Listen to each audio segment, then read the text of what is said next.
Hey, good morning, friends. Mark Holmes here with my buddy Cowboy Jobu, and as always, thank you guys for watching, commenting, and subscribing to the Jobu Sports Report. Without you guys, this literally does not work. Let's get open for business and let's wake up the football gods here on this Monday morning. You know what? I used to hate Mondays. It was the end of the weekend.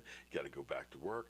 But you know what? I absolutely positively love Mondays because we have our live stream 9 o'clock Eastern, and we got a lot to talk about tonight. We got the Zeke Elliott situation. I got to be honest. Since Saturday night, things have been kind of quiet. So to me, that may be something good. We had Jerry Jones being Jerry, just kind of saying that Zeke's under contract and so on, and he believes in all this, that, and the other. We haven't had people throwing each other under the bus, and that may be a good thing.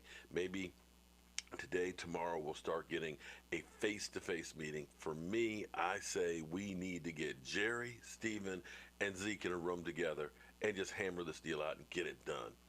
But we'll have to wait and see what happens. But guys, we set 10 days, 12 hours, 20 minutes, and 53 seconds until kickoff of the 2019 season. We will be under 10 days today at 8:15. Oh my God. I can't believe it.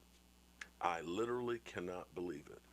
Now, before I get on to my Dallas Cowboys, I want to address something, man.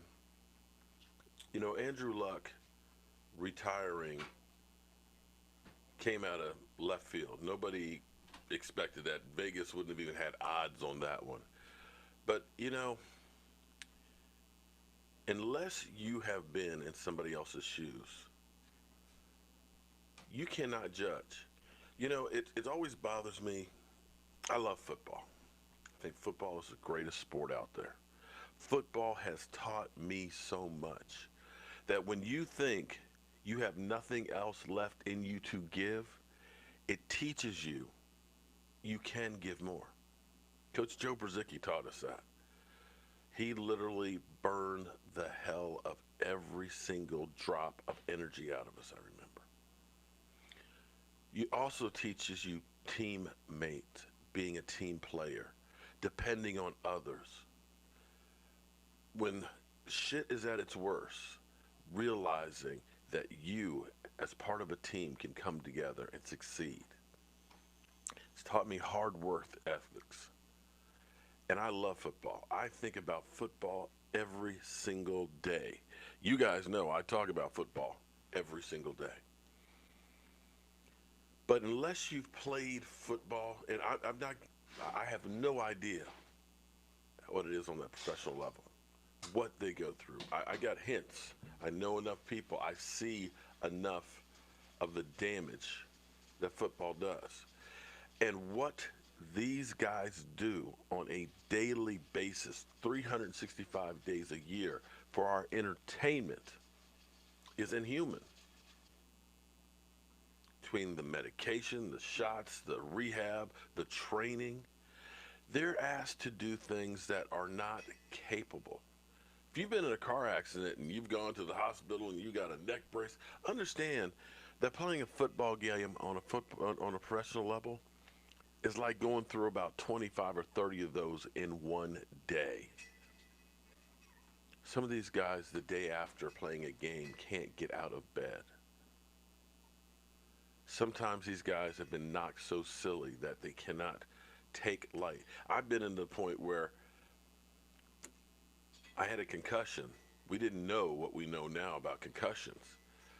But until you've had your head where you turn your head and you feel your brain is not turning with it, that you can feel the fluid moving around in it, don't judge a football player. Until you've had to rehab an ACL and go through the pain of literally having your leg bent sideways, do not judge and say that guy's a wimp. He's a pussy.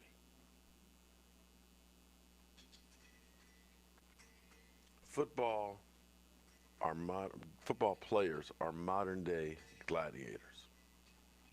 There's no ifs, ands, or buts about it.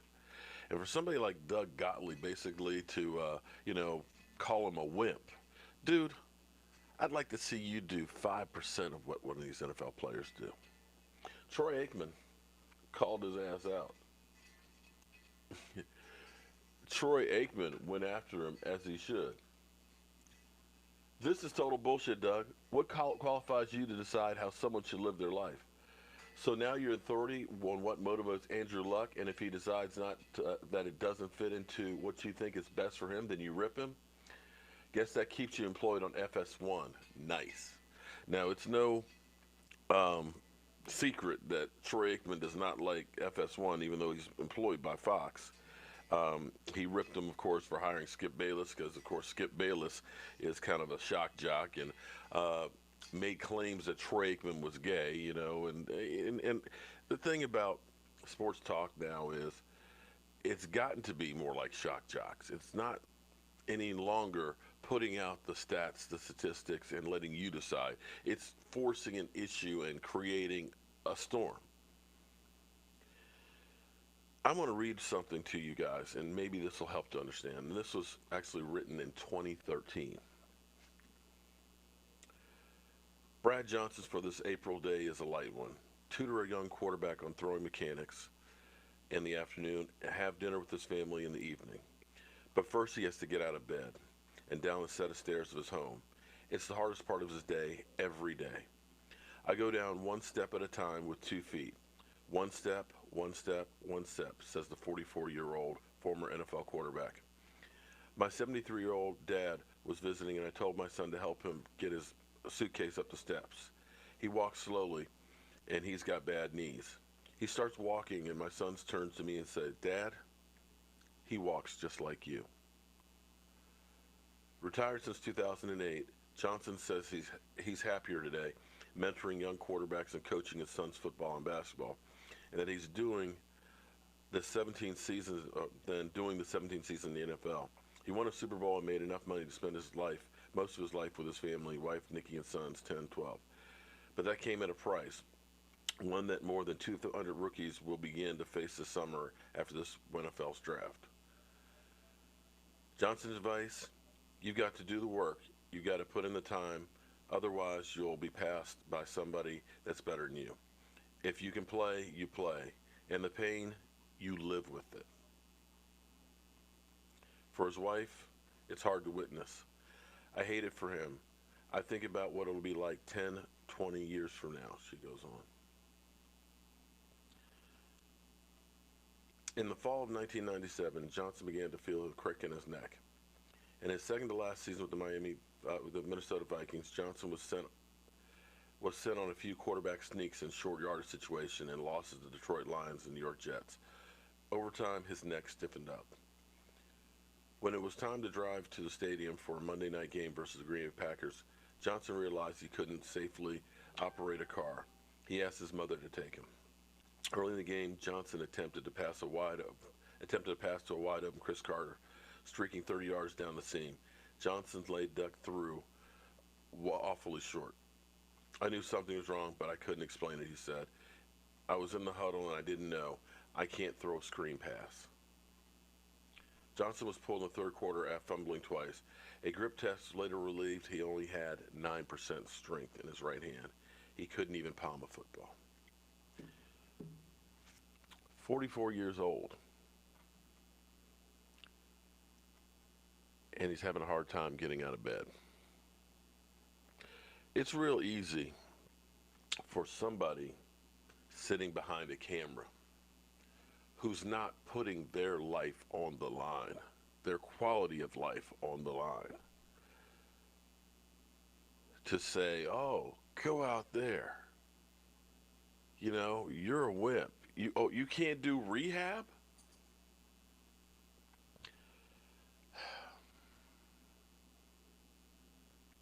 People think I rip Carson Wentz about being injury prone. I don't. And I don't wish anybody being injured. I don't wish anybody going through pain that they go through. You, as a football player, understand that you learn to live with pain. You get that. That's part of the thing. We used to look at it as a red badge of courage, you know. Hey, you know, my ankle screwed up. Tape that sucker up. Let's go back out there. Broken finger, no problem, man. Put a splint on it. It's okay. You see blue dots? Psh, rub some dirt on it and get out there. But you don't realize as fans the damage that's being done. So I am not critical of Andrew Luck getting out before he loses it all. I'm not mad at any of these guys that do that. We should applaud them for what they've done for our entertainment and wish them well in the second phase of their life because there should be life after football. So, this isn't what I originally came down to talk about today, so forgive me, but it just seemed that as we get ready to start another season and you realize that Zeke Elliott, goes out there to eat and guys are out there to take his head off, to stop him, that we realize what these guys are doing and what they may be looking to down the road. It's funny, what I originally was going to talk about because I wanted to see what the talking heads had to say about the Dallas Cowboys performance um, on Saturday night. And it's kind of crazy because I hadn't actually seen any of the talking heads shows and things yet. But Amos sent me a text this morning. He said, "Good morning. Chris Carter thinks the Cowboys have issues on the D line." What? What? I have to see this. I have not seen it. I did not turn it on this morning, but what? This is where you realize that it has nothing to do with actually what the Cowboys are doing, more so as it is to get a reaction.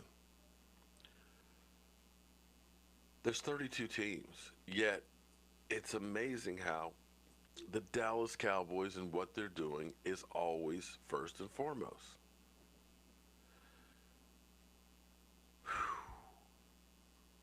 Yeah, I guess that's the blessing and the curse of being the Dallas Cowboys. I'm going to be looking for that clip, and we'll definitely be talking about it a little bit later. I'm Mark Holmes, and as always, thank you guys for watching, commenting, subscribing, and being part of the Jobu Sports Report. I'll see you guys later.